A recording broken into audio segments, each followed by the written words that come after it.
Welcome to the Make It Happen with Will Polston podcast. So many people have got caught up with this way of life, like this positive thinking. You've got to be positive all the time. And that in itself becomes very damaging because then they beat themselves up when things aren't going the way that they want them to. And I know that you also talk about sort of a pendulum, right? Of the pendulum and how you can sort of rise above. So if you'd be willing to just share I've seen you do it at events. I've actually got the diagram ready. So let me bring that to you. So here we go. We're pushing technology to the limits, everybody. If you just give me a second. I used to be an electrical engineer, mate. So, okay, cool. Can you see that? I can see that, but for the people that are listening to this on the podcast, I'm going to describe it. So yeah, cool. Imagine Total Wipeout. You know the game Total Wipeout? So you've got these balls that swing from left to right, and you've got to dodge them, right? There's normally about 5 in a row that you've got to dodge. Well, the pendulum of positivity and negativity is swinging all the time. Markets go up, markets go down.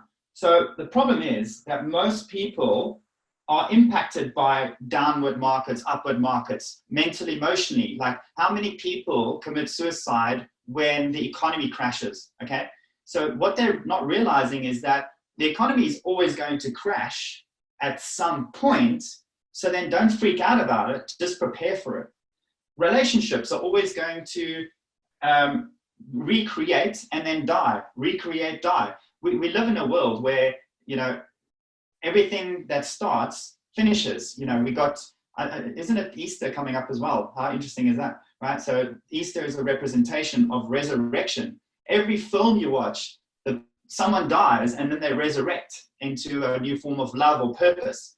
So the trick here, if you read the Kabbalion, is that you want to be at the top of this pendulum, watching the swing, not being on the swing. Can you imagine being on a massive swinging ball? You're going to have to hold on for dear life. You're going to get freaked out. But if you're at the top of the pendulum looking down, right, which is why another premise in the Kabbalion is you got to use the higher perspective over the lower perspective, right? When you can look at it downwards, you'll see that actually this is just nature clearing out the old and making space for the new. So that's a really powerful premise. Check it out in the Kabbalion. So hopefully that worked for you there. Will? Yeah, it's fantastic, and I think it's so true. And the thing that I love of that whole piece is that, again, for the people that are listening to this and they're not watching it on YouTube, is that you imagine that pendulum swinging, and like you say, like the big. I don't know what is the name of them, that when they have the big ball, they go and they smash into buildings to knock them down. I don't know what. I was just trying to think of that myself now. Wrecking ball. Wrecking ball. That's the one. Like the song. Who was the? Was it? Don't do it. Don't go down that road. Don't sing it, man. If you're going to get me into pop singing, then your subscribers are going to unsubscribe, man, because I love singing, but I wasn't born to sing. Let's just leave it there. But from what I've been seeing, you were born to dance. I've been seeing with your partner, and you've got quite a skill there. I mean, if this doesn't work out, then you've got a whole new career there waiting for you. 100%. I'll tell you what. Then it's going to get spiritual. So if you imagine the wrecking ball, like the wrecking ball in itself, obviously at the bottom of the pendulum swinging, but the part at the top doesn't move. That's stable, that's poised, that's present, and that's effectively what you mean. You bring your higher self up, you take that higher perspective, you gain bigger perspective, and then you don't have to get caught up in the emotions and the chaos of what's going on. So absolutely. Okay. So just to give you one tip there, so that everyone can take away from your podcast, what they can do is, if you're feeling emotional, right, it's completely normal. That's just the internal wrecking ball swinging in your consciousness, but don't take action in that space. If you're feeling really angry because you've been wronged, or you're feeling really sad or depressed because of loss, as an example, or you're feeling afraid because you're uncertain of the future, just notice and go, oh man, I'm absolutely bricking it right now because I don't know where my business is going to be. But then you don't want to make decisions and take actions from fear. You want to kind of rise above it. And if I can maybe just, be a little altruistic here, say you really want to embody a vibration of love. Like, what would you love in that situation? See? And so if the highest form of consciousness is love.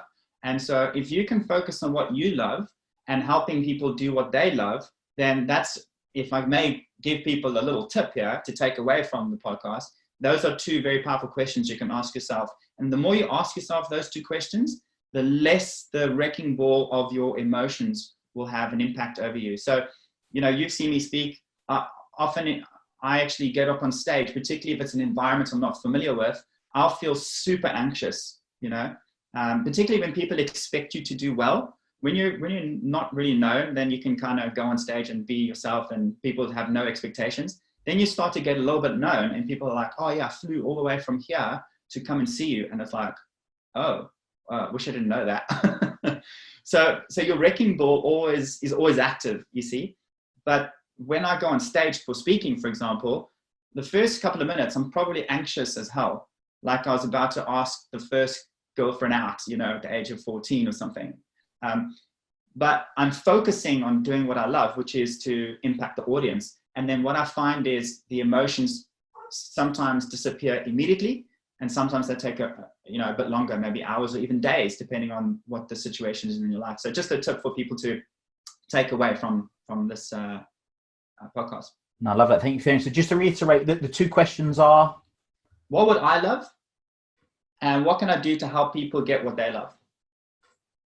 Love that. Absolutely love that. It's really simple. Like, with what's going on right now, because I can't run events, I'm like, well, what do I love, right? And what I love, and you know this about me, is I love motorcycles. I love exercising. I love going out for walks, particularly when the sun is out. It's not just about work, you see. That's where people get it wrong. They think their purpose is only work-related. I love my partner. I love to be silly. She's got a thriving TikTok channel. So I love to go on her TikTok channel and just be silly and entertain kids. And then when it comes to work, I love helping people create their purpose. So then I focus on that. Last week, I ran a 5-day workshop because I couldn't run the event on Zoom, from 9 till 5. And it was actually pretty cool. But the reason I say that is I was focused on my purpose, serving people. And I think that really helped me get over possible anxiety around my whole business just grinding to a halt. Does that make sense? If I just sat here by myself, not trying to serve people to do what they love, I think I would have actually struggled with the pendulum a lot more than I did. So service and seeing how you can serve people to get what they want, which is what Zig Ziglar spoke about. If you want to get what you want, just help a lot of people get what they want. Those are critical because it gets you out of yourself.